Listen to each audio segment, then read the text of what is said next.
нападение. Също продължава да носи предината. Локомотив, какво попадение обаче от Карлос Франса! Невероятен гол в 82-та минута решава всичко в този двубой. Антонио Вутов, Франса с добри след топката остава в него. Карлос Франса 1-0 за Локомотив София. Минутата е 44-та, първоначално пасът не беше за Карлос Франса. Топката остана в бразилеца, от там насетне. Карлос Франса с брилянт. Янко тя преди Карая да се отстигне подаването за Карлос Франса. Вече е показателно на футболиста на Локомотив София. Отличен пробив на Франса, успора да подаване. Калян Кръстев с точен удар, но спасен от Мартин Величков. Страхотна контратака, много добра свършена работа.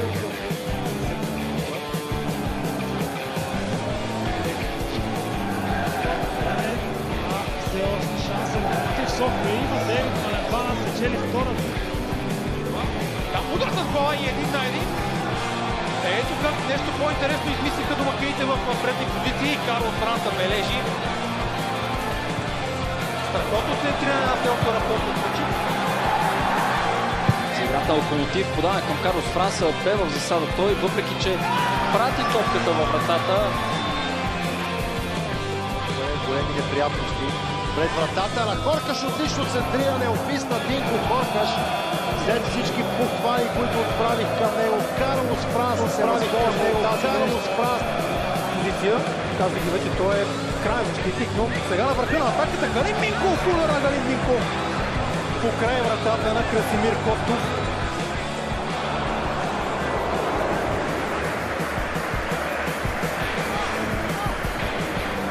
Много трудна позиция, успя да центрира тук футболиста Локомотив София. Вече бе отправил подаване към свой съотборник, а мигновено железничарите използват възможността сетен миг по-късно да накажат своя опонент. Карлос Франса е героя за Локомотив.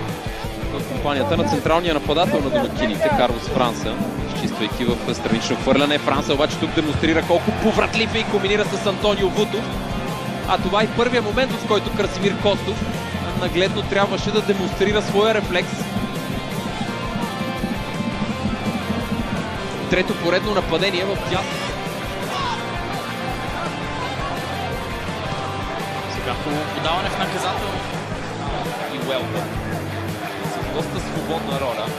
Асими Падига. Франса.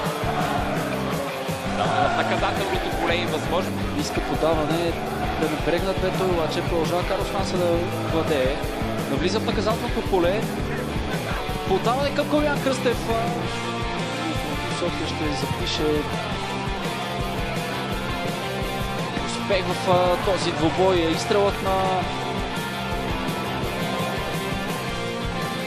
резултат. Сега контратака за домакините. Карлос Франса изведен от Илия Димитров. Шанс за Локомотив София. Намеса на Серджио Пас, само че при добавката Карлос Франса не греши. Локомотив София повежда в резултата. 20 минути преди края на редовното време домакините удрят по амбициите на своя съперник, който освен всичко останало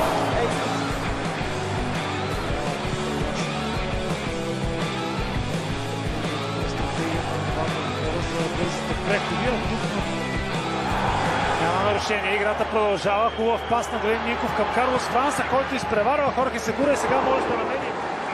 подобна род ситуация. Добре игра на Франса. Преодолява няколко съперници. Да бъде постигнато първо попадение не е с Франса. Стреля Босато, не успява да спаси. Толкова много успие хваща Босато в кариерата си на вратата на ЦСКА, но тази не успя. Дебютен гол за Карлос Франса. Към период очаква и Ситка и Перейра. Последното ново попълнение на Хорхе Сегура разчете намеренията на Кръстев. Все пак топката остава за Локомотив София.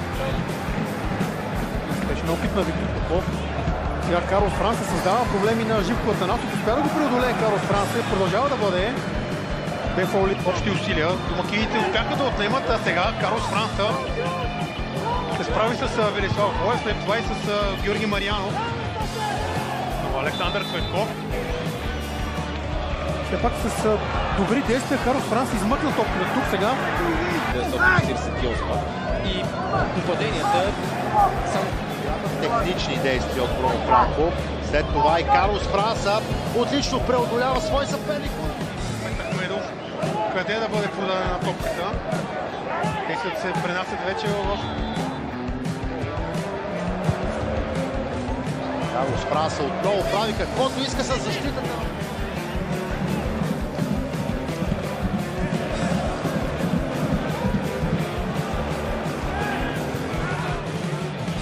Ситуации.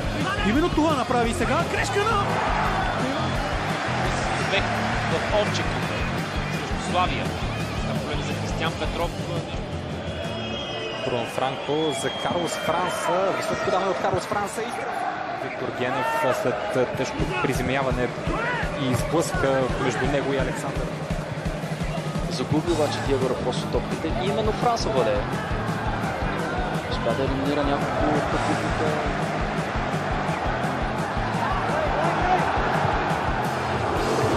Карлос Франца продължава да бъде Карлос Франца в наказателно.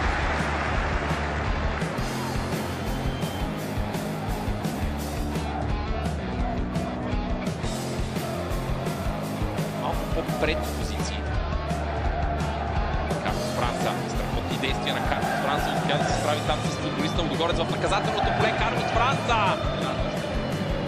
Теос Дуарте не успя да опази Брайан Перея и само единствено добрата намеса на Александър Любенов. Толкова клинични изстрел на Брайан Перея. Тук съхраниха мрежата на Локомотив София. Сука ще оцелее. Точно игра с ръка на Карлос Франца. Той преминава през Кристиан Петров. Време първи бой за него титуляр и през настоящия сезон, въпреки че понатрупа минути, а пък начало. Подаване на дясно за Франца, който ще достигне до топката преди да допусне очертанията на терена. Центриране.